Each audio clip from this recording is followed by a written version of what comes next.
Ndiyabulela mfowethu ngoba uvukela lapha xa kusetyenzwa ne. Bakhona abantu abakubonayo apha kulo TikTok no Facebook. Khona ke umuntu oyanomdla wathi njengoba ufaka isandla apha kulo nja unikela amandla wakho. Ukupha imali eyi-500 slave, uyayibona? So yona ke le mali ibifakwe eStandard Bank as i-voucher 1 2 3 4 5. Imali yakho le slave ne.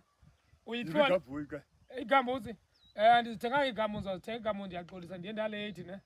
Sizithenga igama zapha eKwayimani. Abathebe. Sizithenga ngoku. Zozithenga zobuya nazo ndisayibhizane ngoku ne. Ndiyabulela ngokuvukela lami sizithenga igama Gamuzi. Ngithenga igama le. Zawuthengela kum igama le uyiphiwe le. Yakho le yonke. Uyiphiwe sundinika. Igama uzothengwa ndim ngemali yami. Ndiyabulela mfethu ngoba umane uvukela lapho uzosebenza apha ne. Ndiyabulela ngondincedisa bra ngofakisana sakho mkhulu wami. Ngumkhulu wami uSlave. Umdala uSlave kum kakhulu. Ndiyabulela Slave mfethu. Kusekuseni ngexesha yi-7:20 uSlave uselapha emsebenzini. Siyabulela mfethu mani uqhubeka mani usincedisa. Ngizathatha gabu kwemali.